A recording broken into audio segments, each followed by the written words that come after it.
Assalamualaikum warahmatullahi wabarakatuh. Sahabat, berjumpa lagi dengan saya. Apa kabar semuanya? Mudah-mudahan selalu baik, sehat, sejahtera, kaya raya lahir dan batin ya. Amin ya Allah ya Rabbal alamin. Kita akan ngobrol tentang dakwah. Satu hal yang krusial dalam aktivitas dakwah itu akan saya sampaikan di sini.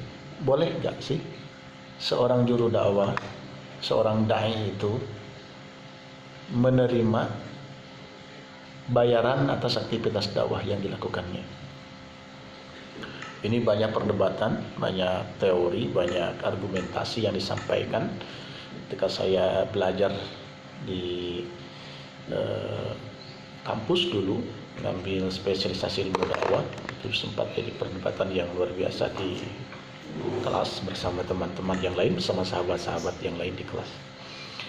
Saya akan menyampaikan atau mengomentari hal ini dengan pendapat seorang sufi besar dari Tasikmalaya. Beliau adalah Syekh Ahmad Shahibul Wafa Taijul Arifin di Pondok Pesantren Suryalaya, atau lebih populer dengan nama Abah Anom.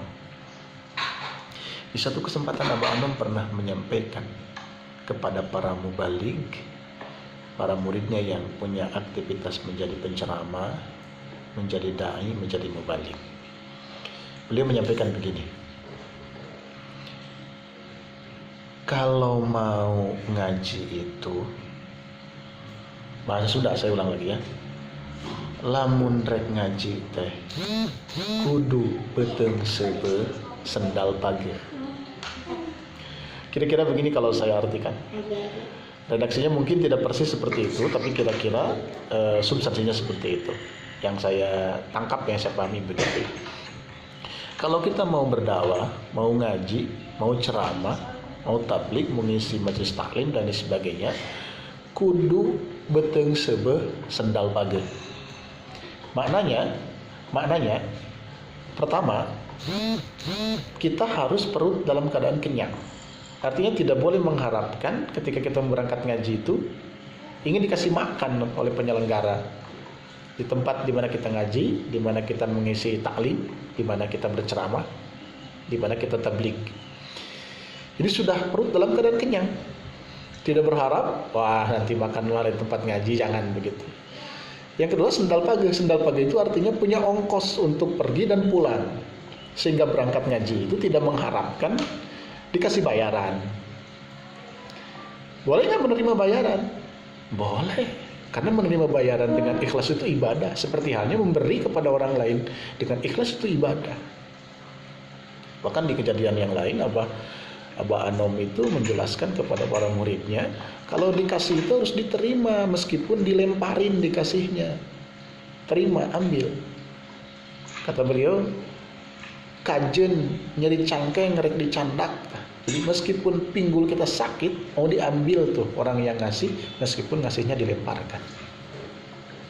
Jadi prinsipnya bagi para penceramah, para dai, para mubalik, para ustadz yang akan menyampaikan taklim, ceramah, tabligh dan sebagainya, apapun jenisnya, jangan mengharapkan dikasih makan, jangan mengharapkan dikasih bayaran.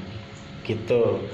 Penuhi perut sebelum berangkat ngaji, siapkan ongkos untuk pergi dan pulangnya cukup untuk dai tersebut, mubalik tersebut, sehingga tidak mengharapkan dikasih apa-apa.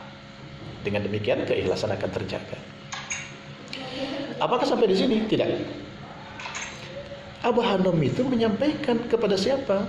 Kepada murid-muridnya yang banyak begini pernyataannya.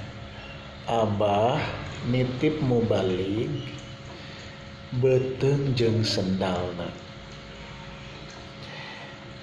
Maknanya Abah nitip kalau ada penceramah, kalau ada mubalik, kalau ada ustadz menyampaikan ilmu-ilmu Allah, titip perutnya, titip sendalnya. Artinya coba deh mubalik tersebut, penceramah tersebut, ustadz tersebut kasih makan, kasih ongkos, tentu sesuai dengan besaran dan kemampuan tempat pengajian itu diselenggarakan.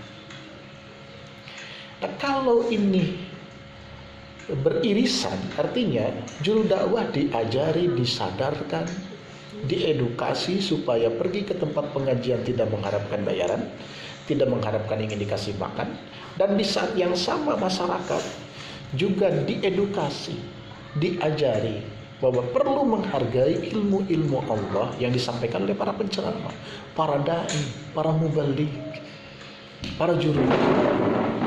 Maka masing-masing akan bertemu pada titik equilibrium bernama keikhlasan.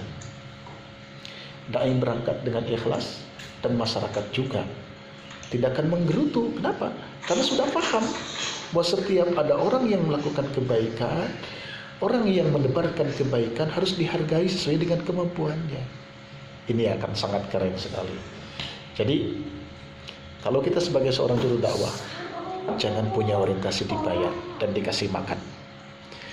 Dan kalau kita di saat yang sama menjadi penyelenggara aktivitas dakwah, jangan lupakan kebaikan orang yang sudah menebarkan ilmu-ilmu Allah. Karena mereka juga ngaji, pesantren, kuliah, kursus dan sebagainya. Itu memerlukan pengorbanan yang luar biasa. Waktu, tenaga, pikiran, harta kekayaan. Maka setiap kebaikan yang mereka lakukan harus kita hargai sekemampuan kita masing-masing. Sayyidina Ali pernah mengatakan, "Ana abdun man allamani harban." Saya akan menjadi hamba sahaya orang yang mengajari saya meskipun satu huruf. Satu huruf. Ini kalau banyak lagi, lebih dari satu huruf, wah, satu kalimat, satu paragraf dan sebagainya. Tentu kita harus sangat menghargai mereka yang menyampaikan ilmu-ilmu Allah. Itu saja. Mari jaga keikhlasan. Sebagai juru dakwah jaga keikhlasan. Sebagai mad'u, sebagai masyarakat yang menerima dakwah juga harus jaga keikhlasan masing-masing. Sehingga kita akan melihat peradaban Islam akan jaya kembali, berprinsip, bermula, berdiri di atas keikhlasan kita semua. Wassalamualaikum warahmatullahi wabarakatuh.